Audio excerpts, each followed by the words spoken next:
तू समुद्र के भीतर आया था ना, लक्ष्मी से भी मिला था। तो अब तू ही बता, वो अधिक सुंदर है या मैं?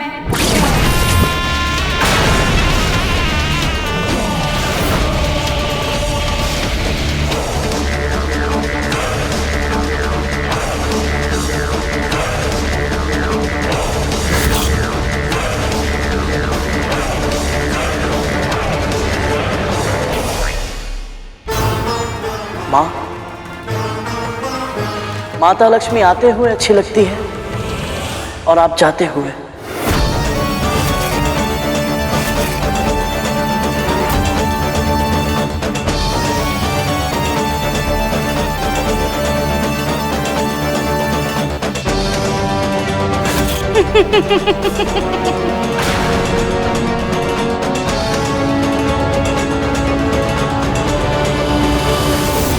मुझे तेरा उत्तर अच्छा लगा।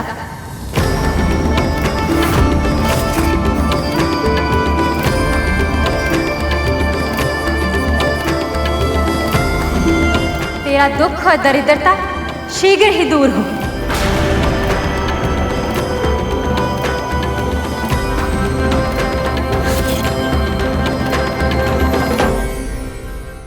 परिस्थितियां कितनी भी कठिन क्यों ना हो, ये इतनी आसानी से बच कैसे जाता है?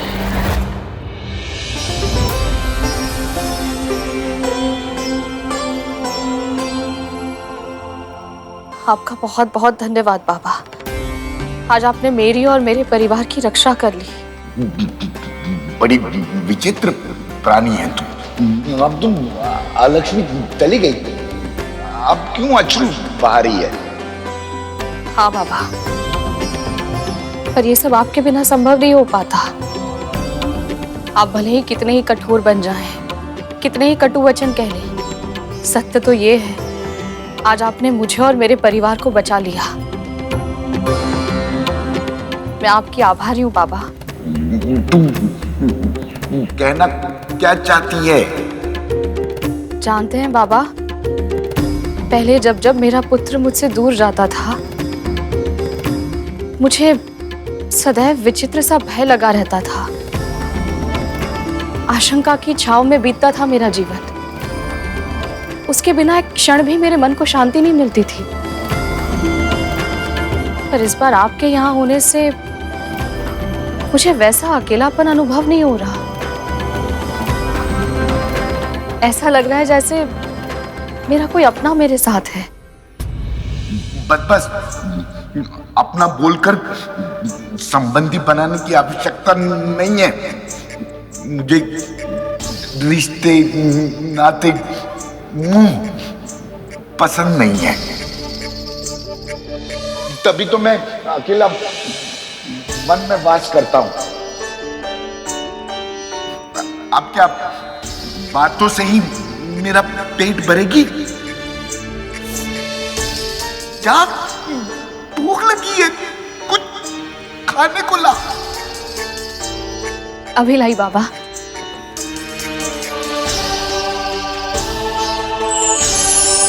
यदि तू इस परीक्षा को परिपूर्ण कर ली तो तुझे ऐसा आशीर्वाद दूंगा कि तेरे सारे कष्ट दूर हो जाएंगे।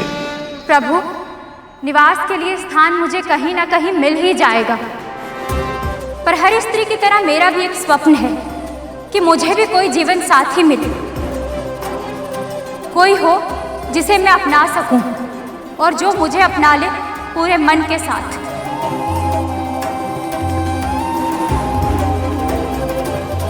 अवश्य देवी, सबकी तरह आपको भी अपना इच्छित वर पाने का अधिकार है।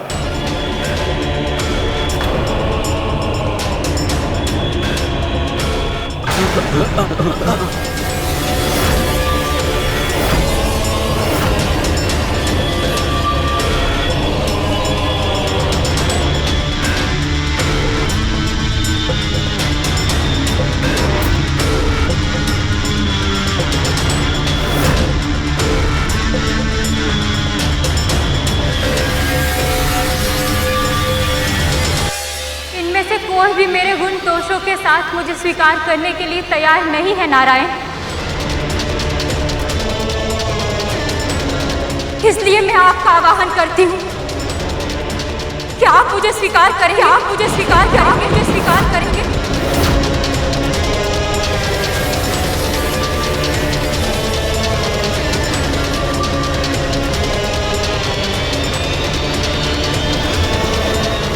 यहाँ आप भी इन सबकी तरह मुझे। मेरे कथन को अन्यथा मत लीजिएगा देवी, पर विवाह तभी करना चाहिए जब वर और वधू तन, मन और आत्मा से एक हो।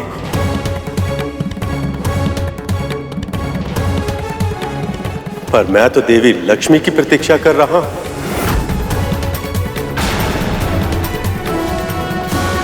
छोटी बहन का सौभाग्य बड़ी बहन का दुर्भाग्य नहीं बन सकता नारायण। मुझे भी ऐसा ही वर चाहिए जिसमें आपका अंश हो। मैं आपकी ये इच्छा पूर्ण करने में असमर्थ हूं देवी, पर मैं आपको दिव्य दृष्टि का वरदान अवश्य दूंगा, जिसकी सहायता से आप अपने लिए योग्य और उपयुक्त वर ढूंढ पाएं।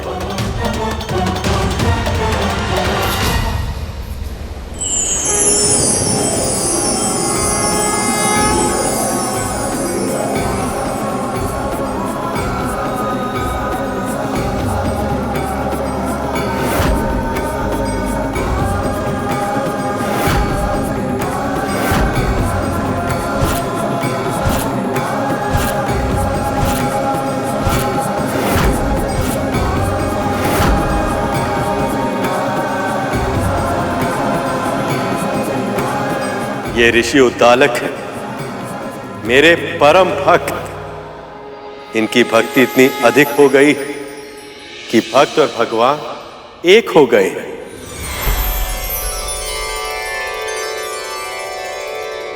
ये मुझे स्वीकार है नारायण।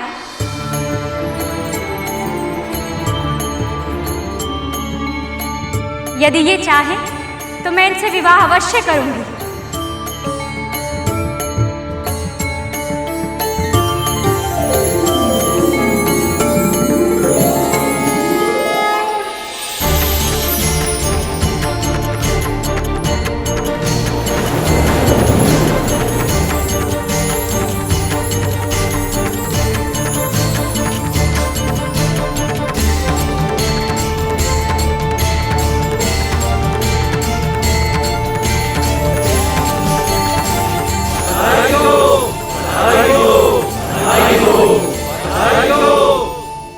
आपका जीवन शुभमय हो लक्ष्मी।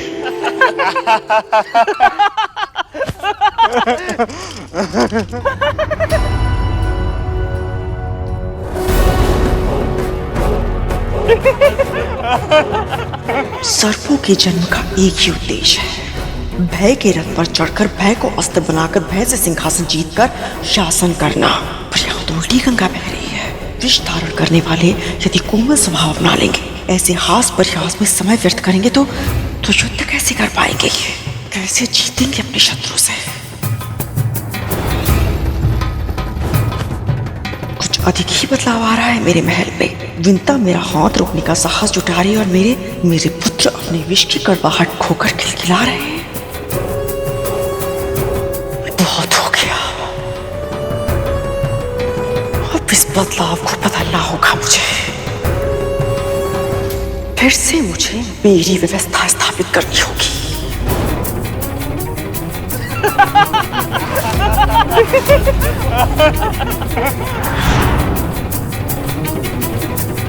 प्रभु आपकी कृपा से मंथन फिर से आरंभ हो गया।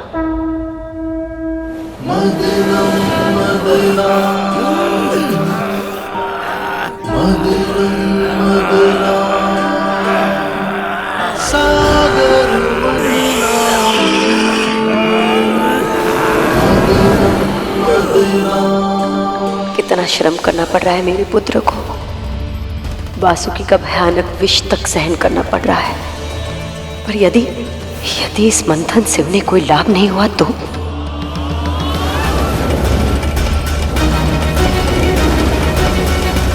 बलि, यदि इस बार कोई विनाशकाली शक्ति प्रकट हुई तो हम असुर इस मंथन को बीच में ही छोड़ देंगे।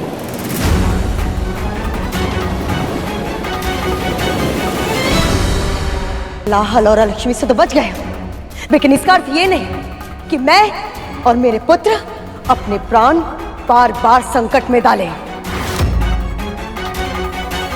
संकटों से जूझे बिना समस्याओं के समाधान नहीं मिलते दीदी।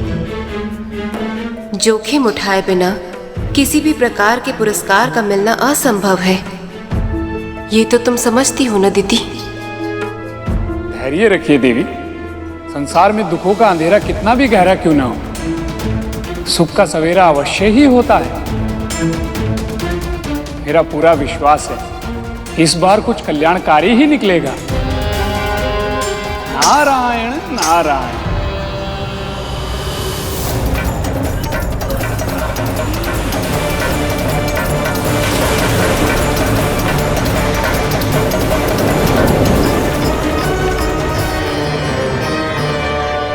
प्रभु,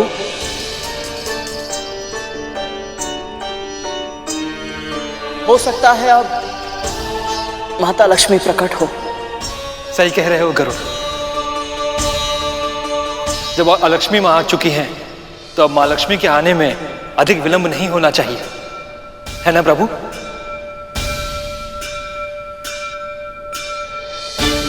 आपकी आंखें आपके मन का दर्पण है प्रभु। ये बता रही है कि अपनों की आने की प्रतीक्षा करना कितना कठिन होता है। मेरी माँ भी ऐसे ही मेरी प्रतीक्षा कर रही होंगी। एक बार माता लक्ष्मी आ जाए तो कुछ देर के लिए मैं अपनी माँ के दर्शन कराऊंगा।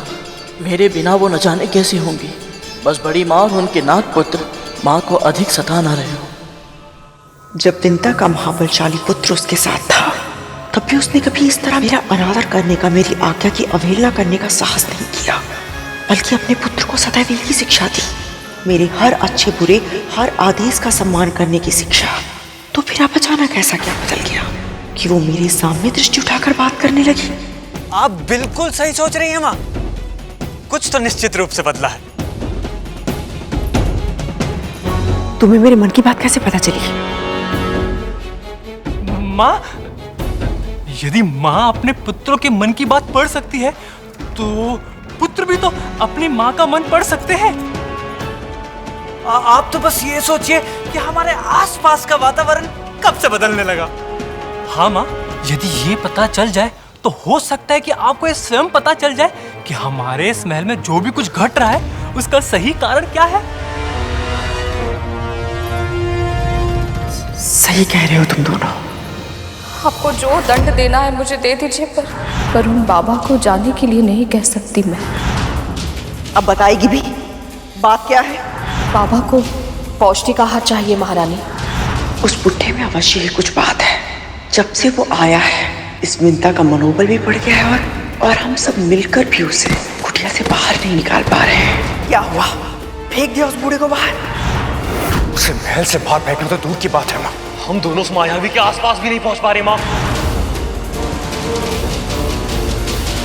जब से उस बुढ़े ने इस महल में प्रवेश किया है, तब से ही सारी गड़बड़ चल रही है। कुछ दिन पहले मुझे भी एक तीव्र झटका लगा था। अवश्य वो बुढ़ा सारी समस्या की जड़ है। समस्या की जड़?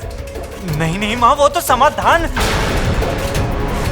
माँ, इसके कहने का अर्थ है समस्या की जड़ तो आपने ढूंढ ही ली है, अब समाधान भी मिल ही जाएगा।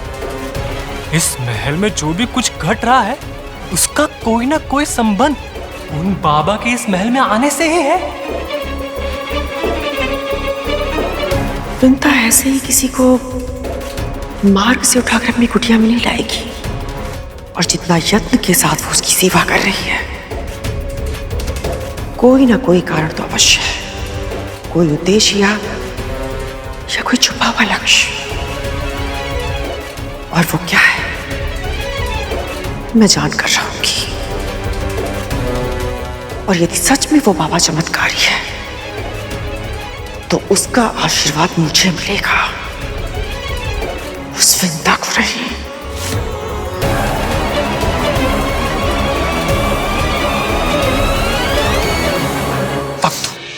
माँ कब बदलेंगी?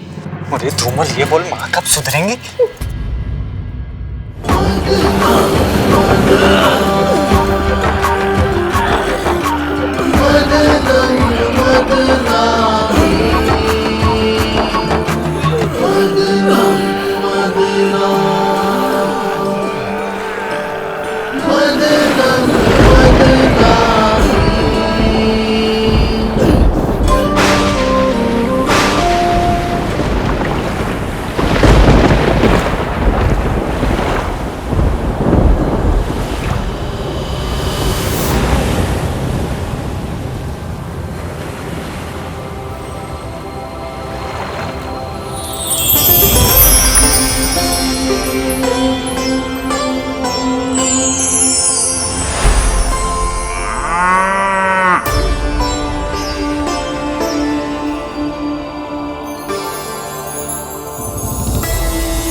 प्रणाम स्वीकार करें माँ। प्रभु, ये गौ माता कौन है और इनमें इतना विशेष क्या है कि इनके प्रकट होते ही वातावरण में अभूतपूर्व शुद्धता और शांति व्याप्त हो गई? ये कामधेनु है, गायों में सर्वश्रेष्ठ, पराशक्ति, आदि शक्ति, परम चेतना। ये चिरायु है और जन्मी है और सबसे महान है। उन मां ललिता ने संसार के कल्याण के लिए इस दिव्य कामधेनु गाय के रूप में अपना सर्वसुलभ चैतन्य रूप प्रकट किया है।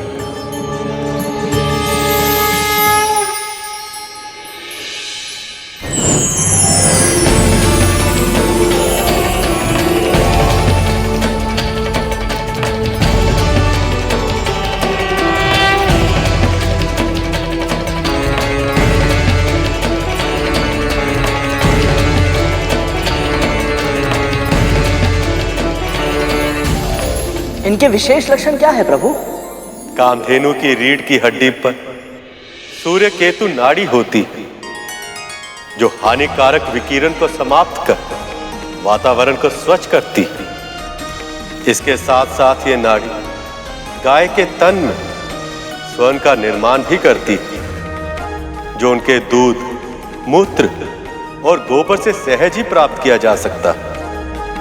हम दूध और मूत्र का उपयोग करते हैं और गोबर खाद के रूप में खेतों में उगने वाले अनाज के माध्यम से हमारे तन में प्रवेश करता है।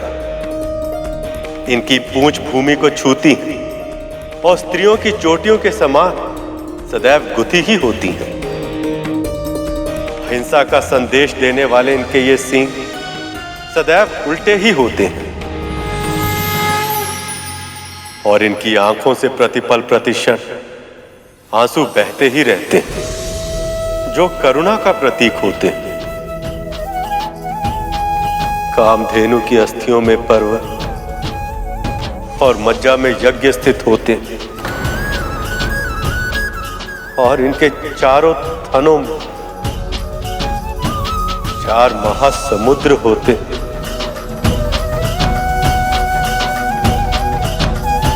और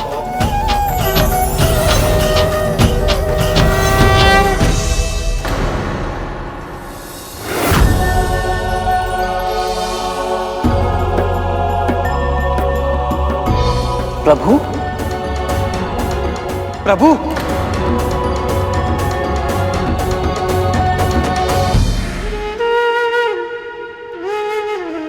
क्या हुआ प्रभु? आप अचानक कितने भावुक क्यों हो गए? नारायण भावुक इसीलिए हो गए क्योंकि कामधेनु के पिछले भाग में देवी लक्ष्मी का वास होता है।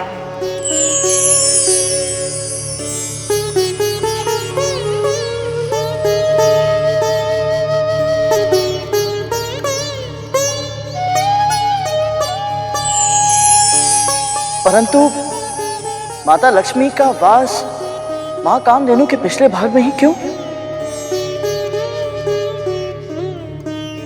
मैं बताती हूँ।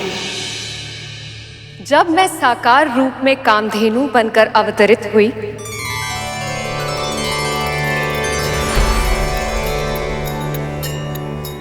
तब सभी देवी देवता मुझ में स्थान ग्रहण करने आए।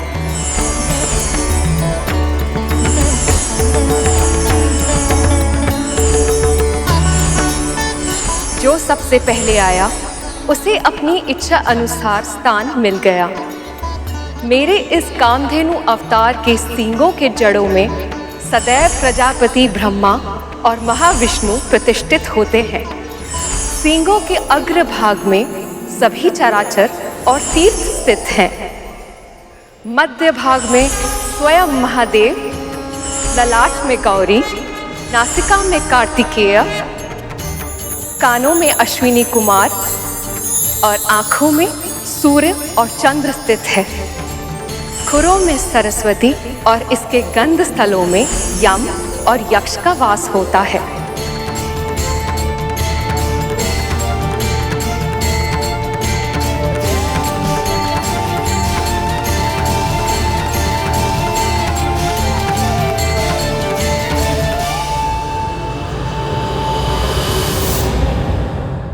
परंतु माता लक्ष्मी का वास मां कामधेनु के पिछले भाग में ही क्यों? मैं बताती हूँ। जब मैं साकार रूप में कामधेनु बनकर अवतरित हुई, तब सभी देवी देवता मुझ में स्थान ग्रहण करने आए।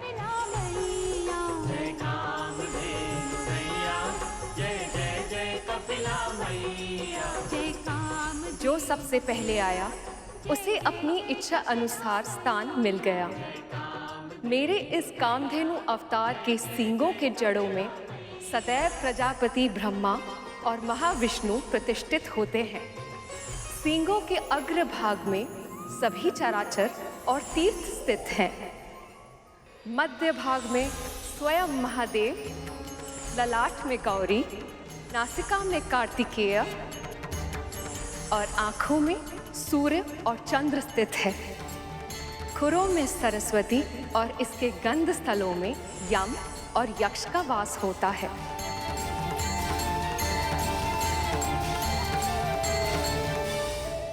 प्रणाम माँ। माँ, मुझे भी अपने इस कामधेनु रूप में कोई स्थान दे दीजिए। आपको विलंब हो गया देवी। अब तो सभी ने अपना मन वांछित स्थान चुनकर निवास करना आरंभ भी कर दिया है। कोई तो उपाय होगा, मुझे कहीं भी कोई भी स्थान दे दीजिए। मैं तैयार हूँ माँ। माँ, मैं आपके साथ निवास करना चाहती हूँ। मैं समझती हूँ, परंतु इस संसार में सबसे अधिक वंदनीय आप हैं माँ। यदि आज आपने मेरा अनादर किया तो सृष्टि में कभी भी कोई मुझे सम्मान नहीं देगा।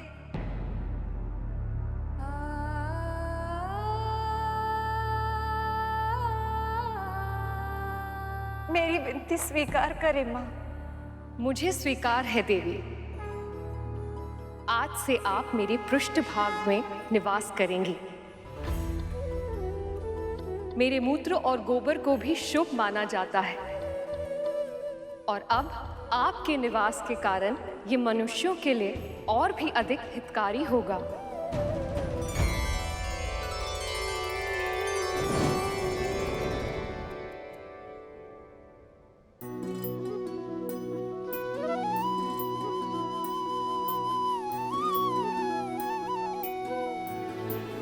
गाय के गोबर में लक्ष्मी का वास होता, इसीलिए उसे खेतों में डालकर मिट्टी को उपजाऊ बनाया जाता। घर की दीवारों में उसका लेप लगाकर उन्हें स्वच्छ बनाया जाता है और चौके में चूल्हे में डालकर उसे शुद्ध किया जाता है।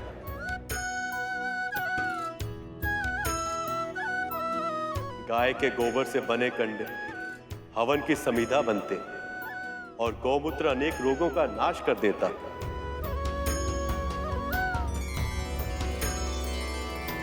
भविष्य में स्वयं मैं भी एक अवतार लूंगा जिसमें ना केवल मुझे गौ सेवा का पुण्य अर्जित होगा, बल्कि मैं माखन चोर भी कहलाऊंगा।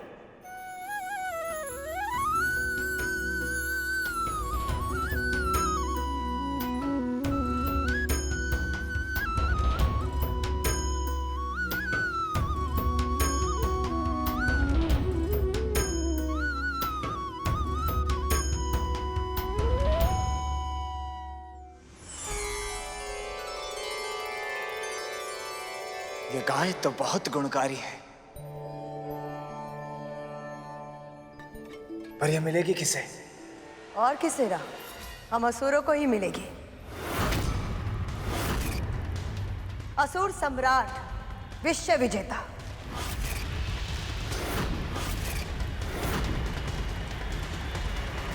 जो स्वर्ग पे राज करता है, ऐसे दिव्य गाय का अधिकार सिर्फ उन्हीं को मिलना चाहिए।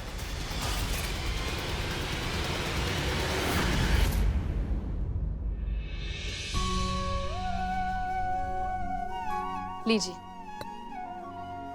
तनिक इसमें शहद मिला दे। जी।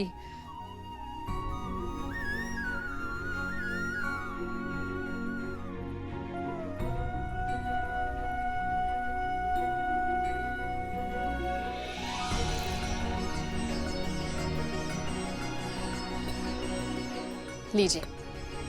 अब तनिक इसमें पीसा हुआ मेवा मिला दे। जी।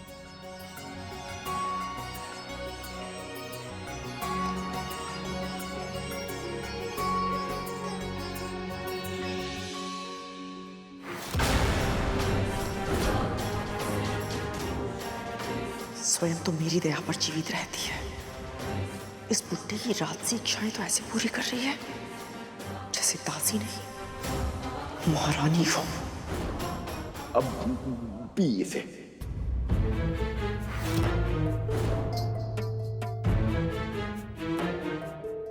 एक बार बोला तो सुनाई नहीं देता क्या? मैंने कहा पी इसे। बाबा, ये तो मैं आपके लिए बचपन में इसी तरह दूध पीना अच्छा लगता था ना तुझे?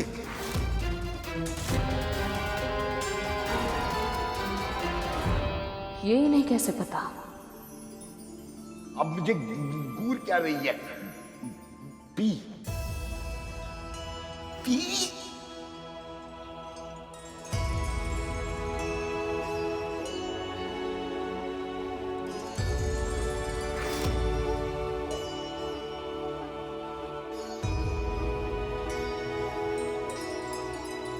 समझना संभव है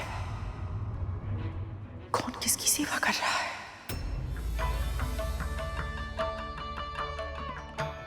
मीठा है ना? हाँ बाबा। किंतु मुझे मीठा नहीं लगेगा। तू पूरे संसार की मिठास भी इसमें डाल देगी ना, तब भी मुझे मीठा नहीं लगेगा। मुझे तो केवल गौ माता कामधेनु का दूध ही मीठा लगता है।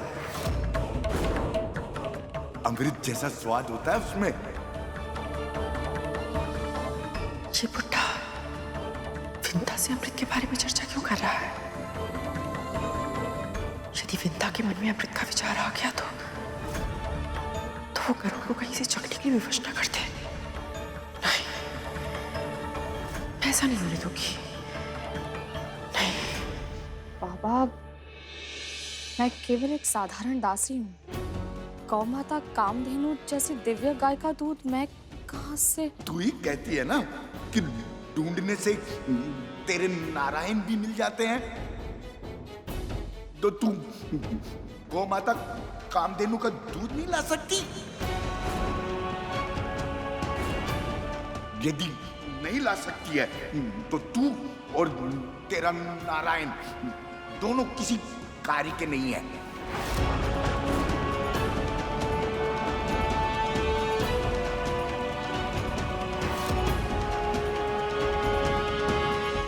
दूध भी मुझे मिलेगा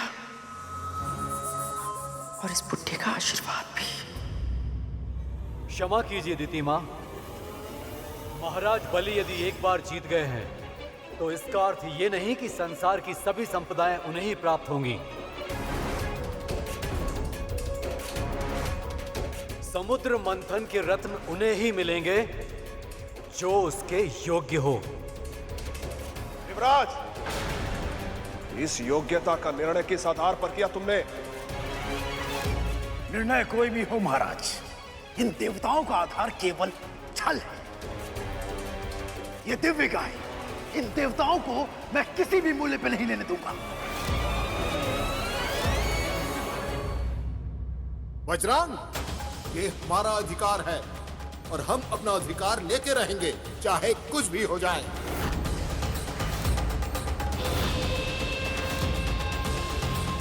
अगर कहीं फिर से इस मंथन में कुछ अवरोध आ गया तो?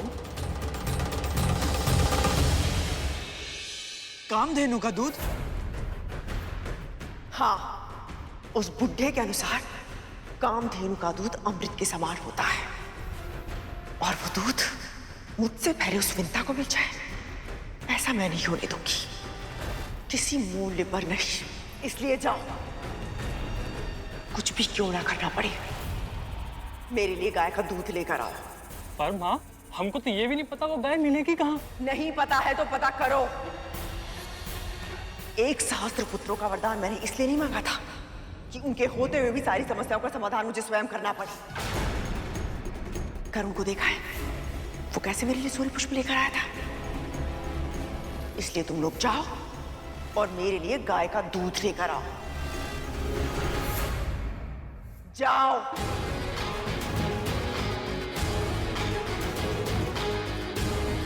अब हम क्या करें? कहां से लाई ये दूध? माँ कामधेनु के प्रकट होते ही कितनी शुद्धता और शांति छा गई थी, परंतु ये सभी ऐसे ही झगड़ते रहे तो सारी शांति नष्ट हो जाएगी। इससे पहले कि आप सभी ये निर्णय करें कि ये दिव्य कामधेनु गाय किसे मिलनी चाहिए, आप सभी को ये जान लेना चाहिए कि जो भी इसकी सेवा करेगा वो पूरी तरह से सात्विक हो जाएगा।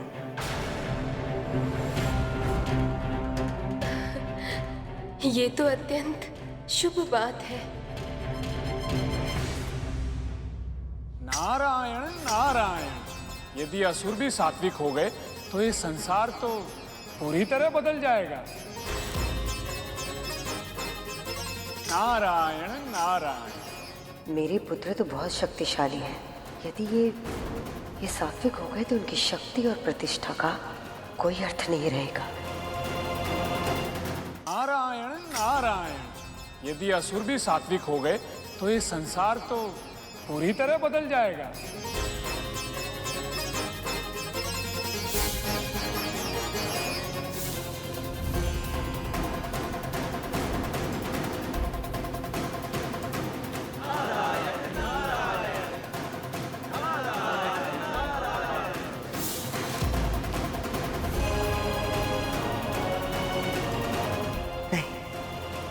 ऐसा नहीं होगा बलि, हम ये कामधेनु ग्रहण नहीं कर सकते।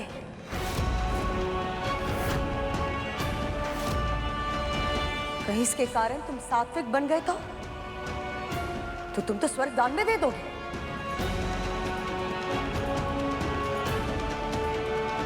प्रभु की युक्ति काम कर गई, अब गौ माता देवताओं को मिलेगी। नहीं, हमें किसी ऐसी वस्तु की प्रतीक्षा करनी चाहिए जो बल और शक्ति का पलड़ा हमारे तरफ झुकाए रखने में हमारी सहायता करे।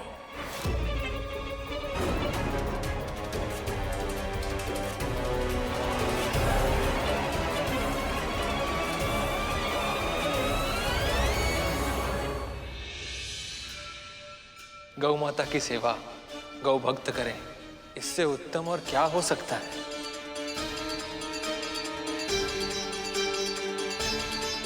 क्या हुआ गरुड़, तुम इस निर्णय से प्रसन्न नहीं हो? मैं इस बात से प्रसन्न हूं प्रभु कि गौ माता उन दुष्ट असुरों के पास नहीं गई जो सबको सताते हैं, जिनकी प्रवृत्ति ही दुष्ट है। हाँ, तो न जाने क्यों मेरे मन में संदेह हो रहा है प्रभु कि गौ माता इनके पास जाने के बाद प्रसन्न नहीं है। इतना जानते हो तुम गौ माता के मन को? ऐसा नहीं है प्रभु, मैं तो केवल इतना ही जानता हूं कि मां कामधेनु की आंखों में आंसू तो सदैव रहते हैं, परंतु आज इन आंसुओं में वो प्रसन्नता नहीं दिखाई दे रही जो तब दिखती है जब बहुत लंबे समय के बाद मैं अपनी मां से मिलने जाता हूं और वो अपनी आंखों में आंसू भरकर मुझे निहारती है।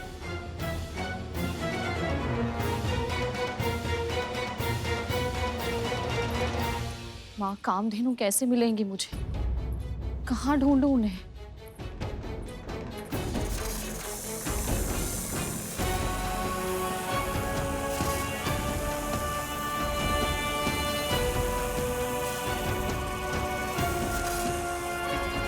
ये इतने सारे नाग एक साथ कहाँ जा रहे हैं?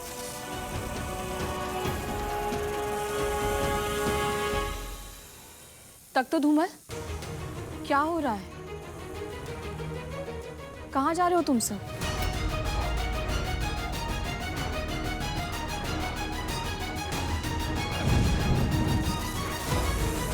ये दोनों ऐसे लुप्त क्यों हो गए? हे नारायण, अब आप ही कोई मार्ग दिखाइए। बताइए मुझे, मैं माँ कामधेनु के दूध का प्रबंध कैसे करूं? ये केवल मेरी परीक्षा नहीं है, आपकी प्रतिष्ठा भी दांव पर है और मैं आपका अपमान होते हुए नहीं देख सकती। नारायण, सहायता कीजिए, मेरी सहायता कीजिए।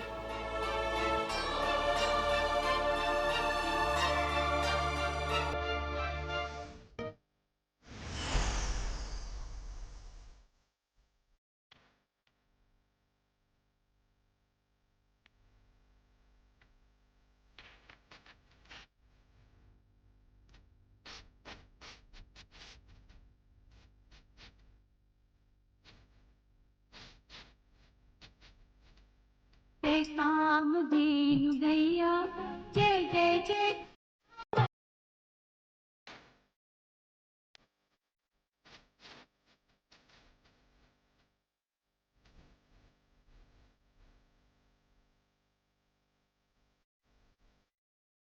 माँ कहती हैं कि जब कुछ पहली बार प्राप्त हो तो उसे ब्राह्मण और ऋषियों को दान देना चाहिए।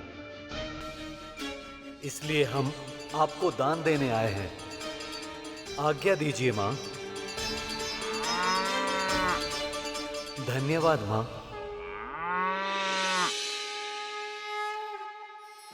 कैसे मूर्ख है ये देवता, पहली वस्तु मिली थी मंथन से, उसे भी दान में दे रहे हैं। हे सप्तऋषिगण, मैं देवराज इंद्र अपने समस्त कुल व संबंधियों के साथ आपका आवाहन करता हूं। कृपया दर्शन दें। प्रकट हो ऋषिगण, प्रकट हो। प्रकट हो ऋषिगण, प्रकट हो। प्रकट हो ऋषिगण, प्रकट हो।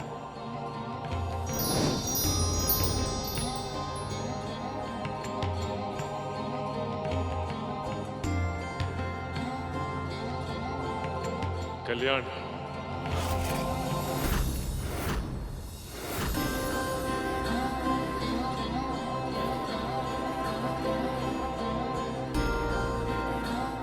ऋषिगण, हम सभी देवता पूर्ण श्रद्धा और भक्ति भाव से इन मां कामधेनु को आपको दान देना चाहते हैं।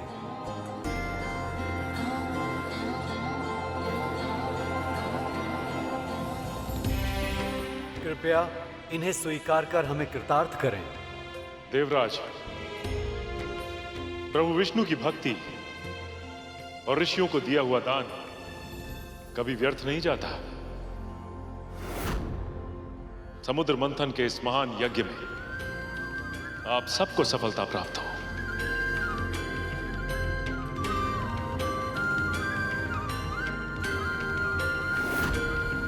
ये इंद्र तो बहुत चालाक निकला, गाय माता को दान देकर अमृत प्राप्त करने का मार्ग सरल कर दिया।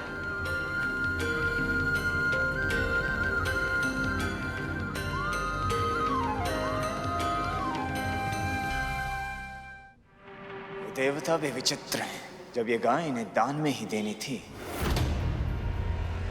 तो उसे प्राप्त करने के लिए हमसे इतना झगड़ा क्यों कर रहे थे?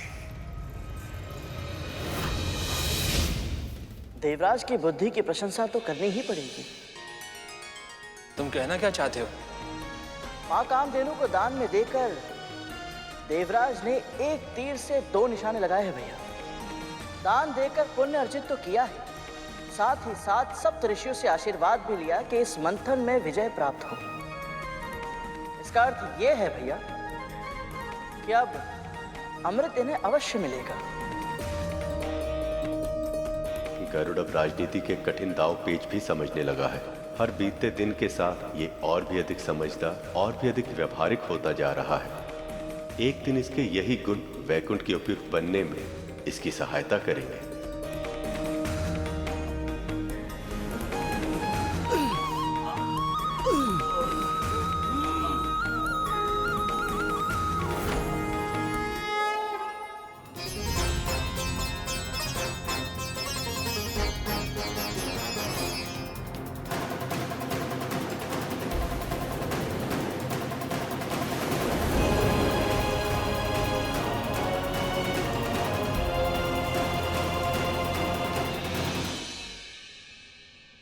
माँ कामधेनु के प्रकट होने के बाद से इनका उत्साह बहुत ही अधिक बढ़ गया प्रभु। हाँ प्रभु, इन्हें देखकर ऐसा लग रहा है जैसे ये सब कुछ भूल चुके हैं कि अभी अभी इसी मंथन से हलाहल नाम का राक्षस भी निकला था और अलक्ष्मी माँ भी।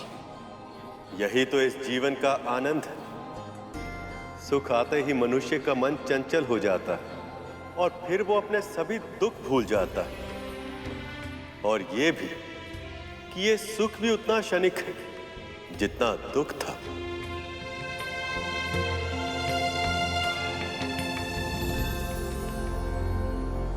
माँ कामधेनु के प्रकट होने के बाद से इनका उत्साह बहुत ही अधिक बढ़ गया प्रभु। हाँ प्रभु, इन्हें देखकर ऐसा लग रहा है जैसे ये सब कुछ भूल चुके हैं। यही तो इस जीवन का आनंद है। सुख आते ही मनुष्य का मन चंचल हो जाता है और फिर वो अपने सभी दुख भूल जाता है।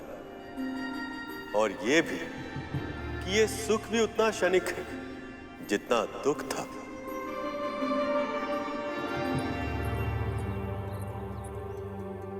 मुझे क्षमा कीजिए बाबा, मैं आपके लिए गौमाता कामधेनु का दूध लाना तो दूर, ये तक नहीं समझ पा रही हूँ उनकी खोज कहाँ से आरंभ करूं।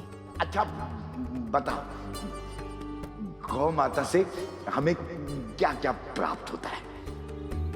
गाय के दूध से नारायण का अभिषेक होता है, उससे जो दही बनता है उसे अन्न में मिलाकर नारायण के लिए प्रसाद बनाया जाता है। उनके घी से सभी अनुष्ठान पूरे होते हैं। और इन सब वस्तुओं का सबसे अधिक प्रयोग कहाँ होता है? किसी ऋषि के आश्रम में। स्वामी, मेरे स्वामी महर्षि हैं।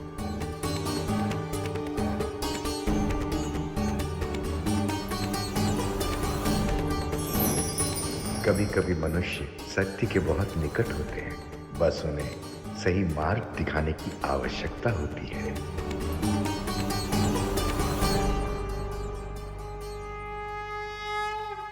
मैं दक्ष पुत्री विंता स्वामी प्रजापति महर्षि कश्यप का आह्वान करती हूँ, कृपया दर्शन दें।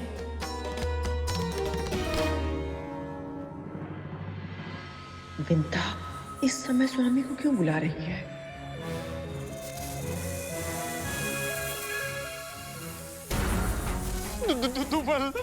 हमारे आने भाई तो रिक्त हाथ ही वापस चले आए। तक तो यदि गुरु दत्तात्रेय को दूध नहीं मिला तो ये तो क्रोधित होंगी। और यदि विंता माता को पहले दूध मिल गया तो माँ हमारी जो दशा करेगी उसकी तो कल्पना भी असंभव है। तो फिर अब हम क्या करें? तब तो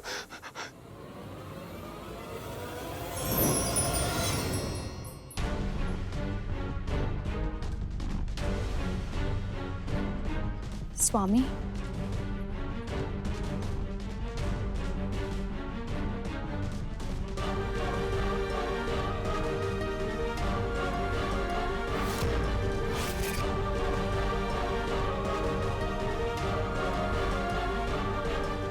स्वामी, मैंने आपको कष्ट इसलिए दिया क्योंकि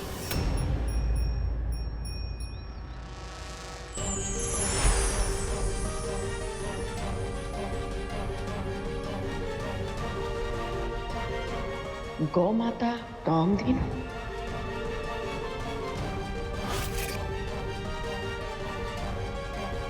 माँ कामधेनु। स्वामी ने पुनः विंता का साथ दिया।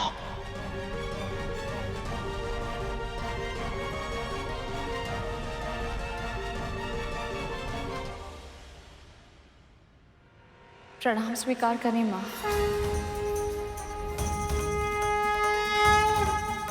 मैं केवल अपने पुत्रों की प्रसन्नता चाहती हूँ, आशीर्वाद दीजिए।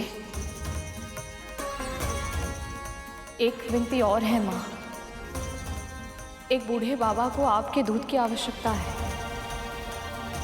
आज्ञा दीजिए। एक बार फिर विंता जीत गई।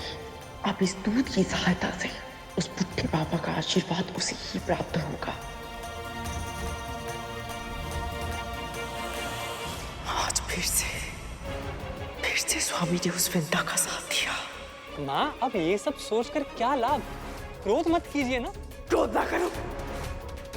एक तो तुम दोनों ने कुछ किया नहीं और ऊपर से स्थिति की गंभीरता को नहीं समझ रहे हो। तुम दोनों नहीं जानते एक छोटी सी घटना का कितना बड़ा मूल्य चुकाना पड़ेगा। देवताओं और दानवों को अमृत मिलने वाला है। यदि वो करुण किसी भी कारणवश और भी अधिक शक्तिशाली हो गया तो मेरे पुत्रों को सर्वश्रेष्ठ बनाने का मेरा स्वप्न सदैव सदैव के लिए अधूरा रह जाएगा।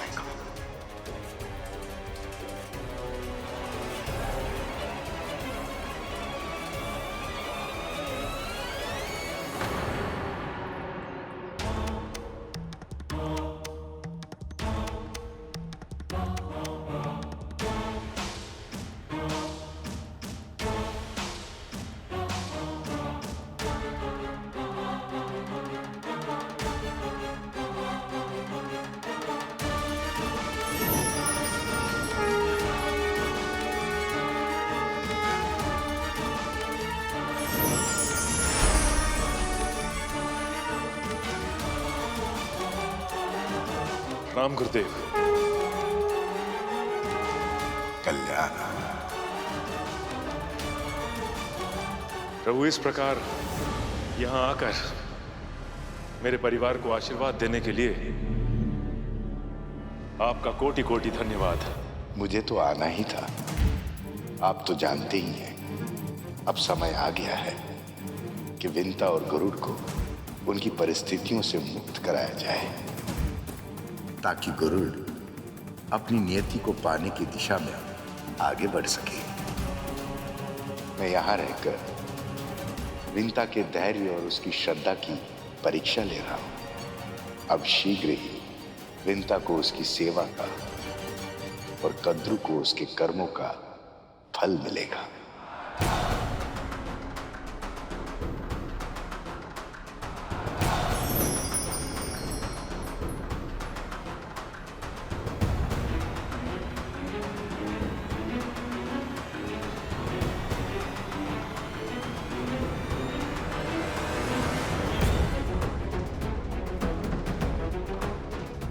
तो स्वामी की बाबा से भेंट हो ही गई।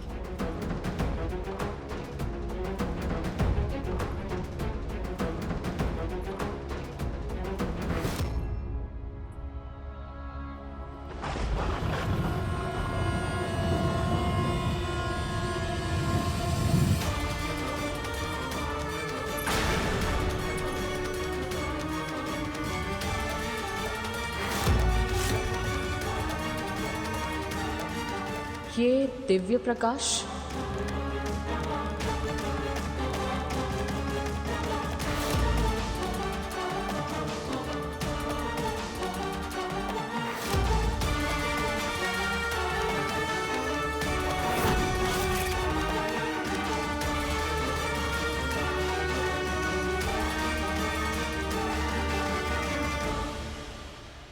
तो मेरा संदेह बिल्कुल सही था। ये साधारण बुट्टा नहीं है, अवश्य ही कोई दिव्य आत्मा है। तभी तो हमारे स्वामी स्वयं से प्रणाम कर रहे हैं। पर कौन है ये?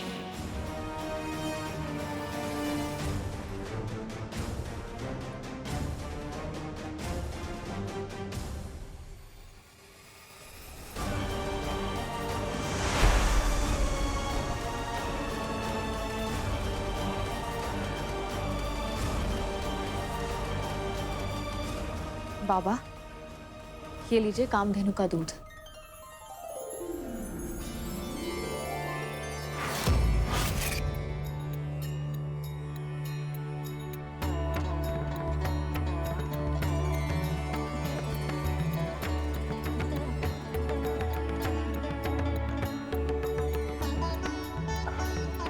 स्वादिष्ट। विंता, आपने बहुत अच्छा किया जो इन वृद्ध बाबा को यहां ले आई। हमें पूर्ण विश्वास है कि अगर आप पूरे मन के साथ इनकी सेवा करेंगी तो ये शीघ्र ही स्वस्थ हो जाएंगे।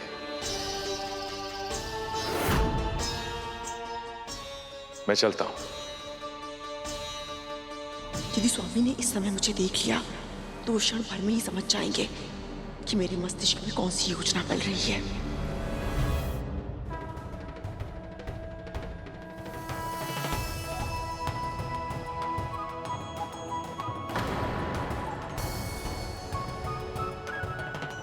यदि इन बाबा में कुछ विशेष है तो स्वामी ने कुछ कहा क्यों नहीं?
अद्भुत, अविश्वसनीय।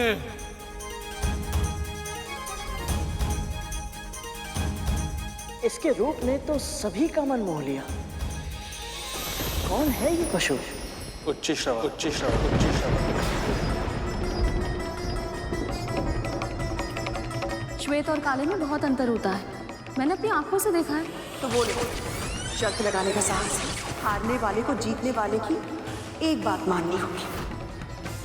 कल सुबह होने से पहले तुम सब जाकर उच्चश्रवा की पूंछ से लिपट जाना। दूर से देखने पर किसी को भी भ्रम हो जाएगा कि उसकी पूंछ काले रंग की है। कल तक तो इसकी पूंछ श्वेत रंग की थी। तुझे मेरी दासी बनना पड़ेगा, जीवन भर के।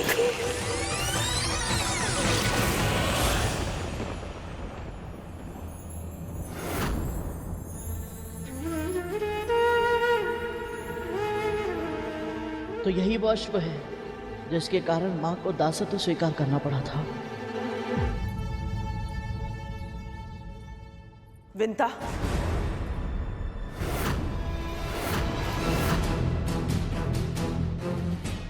इस बाबा की इच्छाएं पूरी करने के लिए और उसके लिए कामधेनु के दूध का प्रबंध करने के लिए तूने हमारे स्वामी को ही आमंत्रित कर लिया।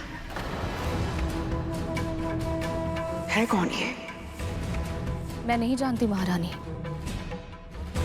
मैं तो बस इन्हें एक असहाय रोगी समझकर यहाँ ले आई थी, पर लगता है कि ये कोई पुण्य आत्मा है। तभी तो हमारे स्वामी इन्हें प्रणाम कर रहे थे। इसकी बातों से स्पष्ट है कि इसे पता ही नहीं है कि ये बाबा कौन है, कोई सिद्ध पुरुष है या साधारण भिखारी। बालासन, बालासन तुझे प्रतिदिन करना होगा। मैं तो कहती हूँ अभी कर, इसी समय। महारानी अभी? हाँ, अभी। जी।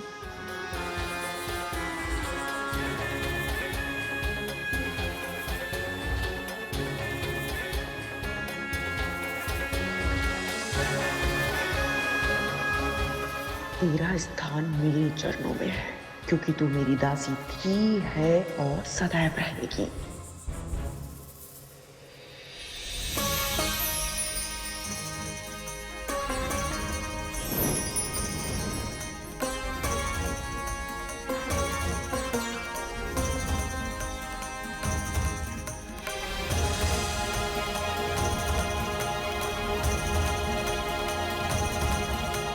कितना दिव्य है ये अश्व, बलिष्ठ काया, अतुल्य है ये अश्व। यदि इस पर किसी का अधिकार संभव है तो केवल हम असुरों का। दिव्य प्राणी केवल दिव्य देवताओं के पास ही होना चाहिए। तुम देवता दिव्य नहीं, भिक्षुक हो, भिक्षुक। संजीवनी विद्या की सहायता के बिना युद्ध जीत कर दिखाते, तब तुम्हें कहने का अधिकार होता।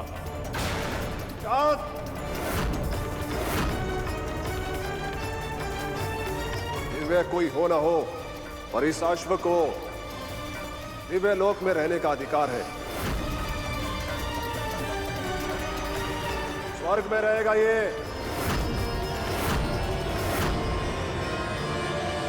तुम्हें क्या लगता है गरुड़, किसे मिलना चाहिए ये घोड़ा? तुझे मेरी दासी बनना पड़ेगा जीवन भर के लिए।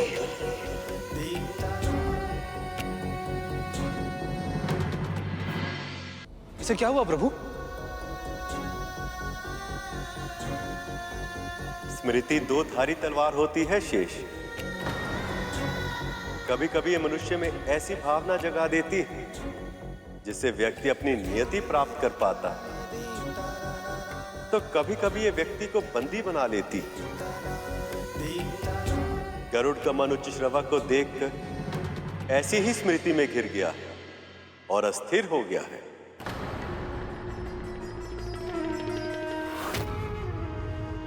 मुद्रा तो बिल्कुल सही है तेरी। ऐसे ही नित्य किया कर। कहते हैं इसे करने से दृष्टि तीव्र होती है, और तुझे तेरी दृष्टि तीव्र करने की बहुत अधिक आवश्यकता है। तूने दूर से देखा और तुझे लगा हमारे स्वामी महान ऋषि उस बाबा को प्रणाम कर रहे हैं। ध्यान से देख विंता, वो उस बाबा को नहीं, जबकि उनके पीछे रखी उस मूर्ति को प्रणाम कर रहे थे।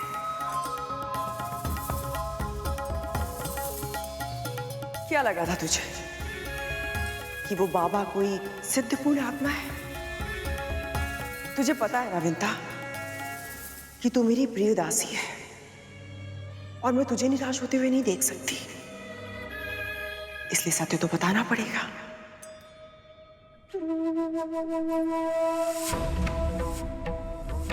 वो बुड्ढा कोई पूर्ण आत्मा नहीं है। हाँ, थोड़ा सा अतरंगी अवश्य है। वो अपनी मांगे इस तरह तेरे सामने रखता है कि तू पूरी करने के लिए विवश हो जाती है। बहुत कर ली इच्छाएं पूरी तूने उसकी, किंतु अब उसकी सेवा मैं करूंगी, वो भी अपने ढंग से।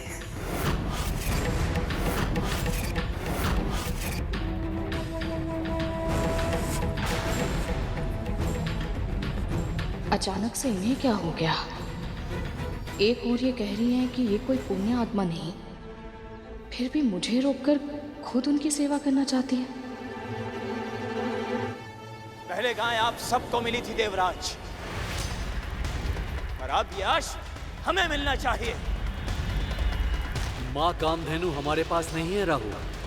आप सबके सामने हमने उन्हें दान दे दिया है। ये तुम्हें पहले सोचना चाहिए था देवराज इंद्र। जब भीख मांगने की स्थिति हो तो दानवीर नहीं बनना चाहिए। वचनों की तीर भी कुछ कम घायल नहीं करते। शाबाश मेरे पुत्रों, शाबाश। यदि ये उच्चेश्वाहा असुरों को नहीं मिला तो हमें ये समुद्र मंथन यही छोड़ देंगे। इस प्रकार वाद विवाद में फंस गए तो ये समस्या नहीं सुलझेगी, ये झगड़ा बढ़ता ही जाएगा।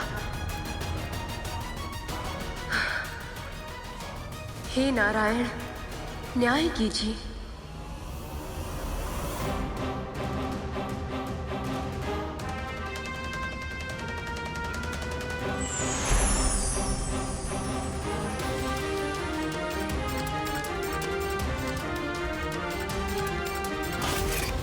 हमारे हित की बात आज तक इनके मन में आई है, जो आज इनके मुख पर आएगी। उच्चश्रवा उसे ही मिलना चाहिए जो उसे साध पाए। मेरा सुझाव ये कि देवता और दानव दोनों ही बारी बारी से प्रयास करें।